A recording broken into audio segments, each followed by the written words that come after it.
দর্শক খেয়াল করে দেখবেন, এর আগে বাংলাদেশে বড় যে পট পরিবর্তনগুলো, সেই পট পরিবর্তনের সাথে কি এখনকার সিনারিও আপনি কোথাও মিলানোর চেষ্টা করবেন? আমরা মিলানোর চেষ্টা করছি না, কিন্তু কাকতালীয়ভাবে কিছু ঘটনা আপনারা যদি মিলিয়ে ফেলেন, আমাদের কোনো দায়িত্ব নাই। 1/11-এর আগে দেশের যে মুখোমুখি রাজনৈতিক অবস্থা তৈরি হয়েছিল এবং অস্থিতিশীল সিচুয়েশন, সেই সিচুয়েশন আপনারা যারা মনে আছে সেই জেনারেশনের, তারা খুব ভালোই বলতে পারবেন তার সাথে কি এখন কোথাও কোনো মিল পাওয়া যায়? তখন মারামারি, কাটাকাটি, হানাহানি, আমি যে উদাহরণগুলো আজকের এই আলোচনায় তুলে ধরবো সেগুলোর সাথে আপনারা একটু মিলানোর চেষ্টা করবেন। আমি 1/11 যদি বাদ দিই, আমি যদি বলি হোসেন মোহাম্মদ এরশাদের শাসন যখন আসছে, তার আগের পরিস্থিতি দেশে হঠাৎ করে দেশের বিভিন্ন জায়গায়, এই যে চট্টগ্রামে একটা বড় ঘটনা ঘটলো না, বিএনপির প্রার্থীর নির্বাচনী জনসংযোগে সেখানে 50 জন আর্মস ক্যারিয়ার যোগ দিয়েছে, সেখানে AK-47 রাইফেল ছিল বলে পত্রপত্রিকার খবর এসছে। তারপরে মুন্সিগঞ্জে মারা যাচ্ছে, গরিবপুরে মারা যাচ্ছে, সারা দেশে কোথাও না কোথাও গণ্ডগোল হচ্ছেই। বিএনপি, জামাত ইসলামী, দেশের ভিতরে অ্যাক্টিভ যে রাজনৈতিক দল, তারা মুখোমুখি একে অন্যকে একরকম হুমকি দিচ্ছে, দেখে নেব, রাজপথে নামতে দিও না, এরকম ব্যাপার স্যাপার। আবার দেশের বাইরে থাকা, মানে অন্তত তাদের গুরুজিরা বাইরে থাকা আওয়ামী লীগ, তারা চ্যালেঞ্জ ছুটছে, এবং এমন চ্যালেঞ্জ ছুটছে যে পুলিশের একরকম, পুলিশকেই চ্যালেঞ্জ করে, পুলিশকে তোয়াক্কা না করে তাদের সেই ঝটিকা মিছিল তারা অব্যাহত রেখেছে। যখন পুলিশ পূর্ণোদ্যমে বা সরকার তাদের সমর্থকরা নেমেছে, যখন বিএনপি মাঠে নেমেছে, বিএনপির যুবদল আওয়ামী লীগের ঝটিকা মিছিলের প্রতিবাদে মিছিল করছে, সেই সময় এবার আসেন ডক্টর ইউনূসের সাম্রাজ্য। ডক্টর ইউনূস যে সাম্রাজ্যের জন্য, ডক্টর ইউনূস গ্রামীণ, সেই গ্রামীণ ব্যাংক হয়ে এখন তার এই সাম্রাজ্য মহীরুহ ধারণ করেছে। তিনি এই গত 15 মাসের শাসনের সময় গ্রামীণের নতুন নতুন ব্যবসায়ী উইং খুলেছেন। আমি সেই পুরনো তালিকায় আর গেলাম না, ওই যে তার গ্রামীণ ওয়ালেট, গ্রামীণ বিশ্ববিদ্যালয়, কত কি তিনি করেছেন 85 বছর বয়সে এসে। এই গ্রামীণ সাম্রাজ্য রক্ষা তার অন্যতম একটা ব্যক্তিগত উদ্দেশ্য, কারণ তিনি তো এসেছেন এই দেশটাকে ব্যক্তিগত ব্যবসায়িক কাজে ব্যবহার করার জন্য। এটা তো প্রমাণিত হয়ে গেছে যে এই 15 মাসে উনি তো দেশের জন্যে কোনো কিছু করেননি। যা করেছেন তার গ্রামীণ এবং নিজের জন্য এবং আমেরিকার তার বন্ধু, বা তার বন্ধু তো বলবো না, তার বস আমেরিকার জন্য তিনি করেছেন।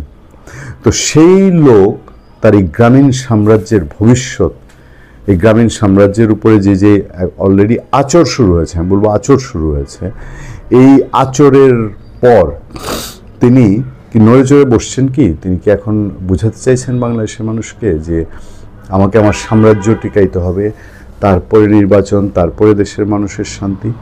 আলামত কি অন্তত তাই বলছে? আলামত কি বলছে না যে দেশ কোনো একটা ভালো দিকে যাচ্ছে কি না?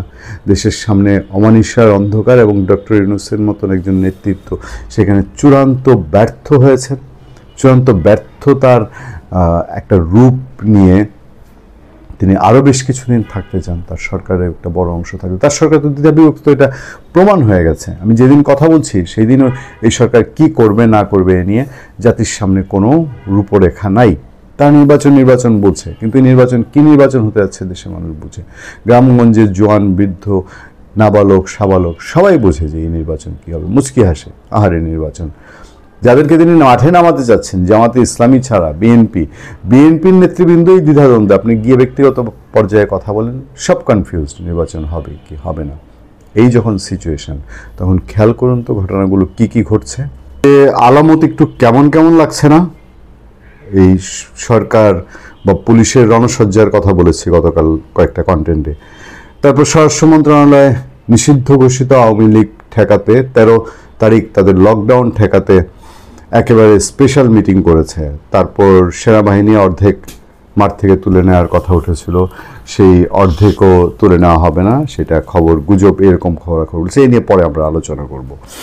এবং এরপরেও কি এই যে ঝটিকা মিছিল বলতে যে একটি জিনিস, এই ঝটিকা মিছিল জিনিসটা আগেও ছিল, আওয়ামী লীগ সরকারের সময় বিএনপি, জামাত ইসলামী তারাও করেছে।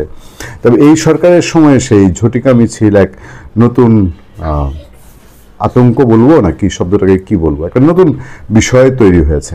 সেই ঝটিকা মিছিল এত কিছুর পরে কি বন্ধ হয়েছে? ওই নিষিদ্ধ ঘোষিত আওয়ামী লীগ, ছাত্রলীগ, যুবলীগ যা বলা হয়, এবং এর বাইরে আরও যেই ঘটনাগুলো আমাদের চোখের সামনে, সেগুলো কি কোনো কিছু ভালো আলামত মিন করে? দেশের অবস্থা সম্পর্কে তো সবাই জানেন। গতকালকেও আপনার মুন্সিগঞ্জে বিএনপির দুই গ্রুপের সংঘর্ষে একজন মারা গেছে, ময়মনসিংহের গৌরীপুরে একজন মারা গেছে। তারপর আরও কিছু ব্যাপক ঘটনা ঘটা শুরু করেছে। খবরে দেখা যাচ্ছে যে মানিকগঞ্জের সাটুরিয়ায় গ্রামীণ ব্যাংকের অফিসে আপনার একটা অগ্নিসংযোগের ঘটনা ঘটেছে। কে বা কারা এই আগুন লাগিয়েছে বা আগুন দিয়েছে সেটা এখন পর্যন্ত সুনির্দিষ্টভাবে জানা যায়নি। নেত্রকোনার জাতীয় নাগরিক পার্টি এনসিপির কেন্দ্রীয় সংগঠক উত্তরাঞ্চল প্রীতম সোহাগের বাড়ির ফটকে দুর্বৃত্তরা আগুন ধরিয়ে দিয়েছে বলে জানা গেছে। এবং আমরা একটা ফটোকার্ড দেখতে পাচ্ছি, যে ফটোকার্টে প্রীতম সোহাগের স্ত্রীর পায়ের জুতোগুলো জ্বলে গেছে, দরজার সামনে আগুনের চিহ্ন। সেরকম আরও একাধিক খবরে মানুষ আসলে দুশ্চিন্তাগ্রস্ত হয়ে পড়ার মতন সিচুয়েশন কিনা। আমি ঝটপট আপনাদেরকে কয়েকটা খবরের দিকে একটু নজর দিই। ঢাকায় ভোরে আধা ঘন্টার মধ্যে 2 বাসে আগুন। ঢাকায় বাড্ডা ও শাহজাদপুর এলাকায় যাত্রীবাহী 2টি বাসে আগুন দিয়েছে দুর্বৃত্তরা। আজ সোমবার ভোরে এ ঘটনা ঘটে। কেউ হতাহত হয়নি। আধা ঘন্টার মধ্যে 2টি বাসে আগুন দেওয়া হয়। ফায়ার সার্ভিস সদর দপ্তরের নিয়ন্ত্রণ কক্ষের দায়িত্বরত কর্মকর্তা রাশেদ বিন খালেদ বলেন, ভোর 5:40 দিকে গুলশানের শাহজাদপুর এলাকায় যাত্রীবাহী ভিকটিম পরিবহনের আগুন দেয় দুর্বৃত্তরা। খবর পেয়ে ফায়ার সার্ভিসের 2টি ইউনিট ঘটনাস্থলে গিয়ে আগুন নিয়ন্ত্রণে আনে। বাসটি সদরঘাট থেকে উত্তরার দিকে যাচ্ছিল। রাশেদ বিন খালেদ আরও বলেন, বাসে আগুনের কয়েকটি ঘটনা ঘটেছে বাড্ডার ব্রাক বিশ্ববিদ্যালয়ের সামনে। সকাল 6:30টার দিকে যাত্রীবাহী আকাশ পরিবহনের একটি বাসে আগুন দেয় দুর্বৃত্তরা। ফায়ার সার্ভিসের 2টি ইউনিট ঘটনাস্থলে গিয়ে আগুন নিয়ন্ত্রণে আনে। একটু কি খটকা লাগছে না হঠাৎ করে এই ধরনের বাসে আগুন? বিষয় কি, আড়ালে অন্য কিছু আছে কিনা? মানে হঠাৎ পরিস্থিতিটা একটু ঘোলাটে না, কেমন যেন একটু ঘোলাটে। এবং আমি আলোচনায় যাব, আমি কেন এগুলো জানাচ্ছি, যে রাজধানীর বাড্ডা ও শাহজাদপুরে বাসে আগুন, ধানমন্ডিতে ককটেল বিস্ফোরণ। সেই ককটেলগুলোর খবর আবার একটু ভিন্ন রকম হচ্ছে মিরপুরে গ্রামীণ ব্যাংকের প্রধান কার্যালয়ের সামনে ককটেল বিস্ফোরণ। গ্রামীণ ব্যাংক ডক্টর ইউনূসের সাম্রাজ্যের একটি অংশ। রাজধানী মিরপুরে গ্রামীণ ব্যাংকের প্রধান কার্যালয়ের সামনে সড়কের ককটেল বিস্ফোরণের ঘটনা ঘটেছে। সোমবার ভোর 3:45টার দিকে এই ঘটনা ঘটেছে বলে জানিয়েছে পুলিশ। বিষয়টি নিশ্চিত করেছেন মিরপুর মডেল থানার অফিসার ইনচার্জ সাজ্জাদ রুমান। তিনি জানান, এই ঘটনায় কেউ হতাহত হয়নি। কে বা কারা ককটেল বিস্ফোরণ ঘটিয়েছে সে বিষয়ে তাৎক্ষণিক কোনো তথ্য জানা যায়নি। ওসি সাজ্জাদ বলেন, গ্রামীণ ব্যাংকের প্রধান কার্যালয়ের সামনে রাস্তায় ককটেল বিস্ফোরণের একটি ঘটনা ঘটেছে। কারা এটা ঘটিয়েছে তা তদন্ত করে দেখা হচ্ছে। এখন পর্যন্ত কাউকে আটক করা হয়নি এবং কেউ আহতও হয়নি। তিনি আরও বলেন, এটি নাশকতার ঘটনা হতে পারে। যারা এই ঘটনার সঙ্গে জড়িত তাদের আইনের আওতায় আনতে আমরা কাজ শুরু করেছি। এদিকে রাজধানী মেরুল বাড্ডা এবং শাহজাদপুরে ওই যে বাসে দুর্ঘটনার খবরগুলো আবার এখানে যোগ হচ্ছে।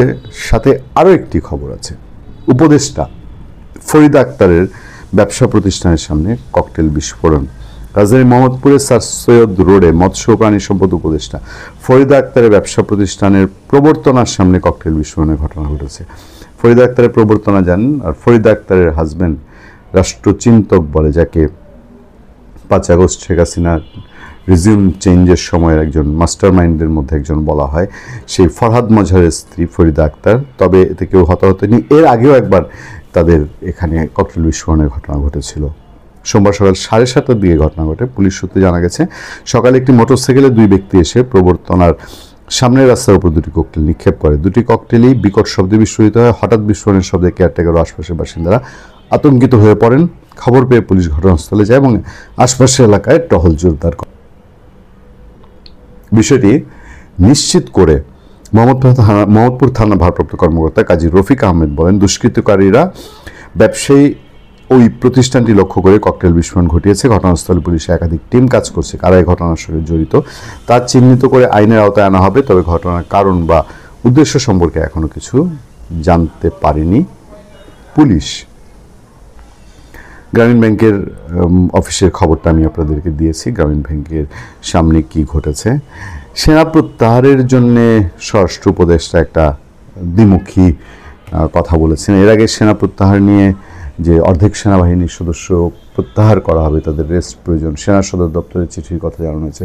বাংলাদেশের সমস্ত পত্রপত্রিকা নিউজ করেছে। তখন স্বরাষ্ট্র মন্ত্রণালয় কিছু না করেনি। এই যে একটা উদ্ভূত সিচুয়েশন, এই সিচুয়েশনটা এখন কোন দিকে টার্ন করে সেটাই দেখার বিষয়। আপনাদের সাথে আমি আতিক রহমান, পূর্ণিয়া।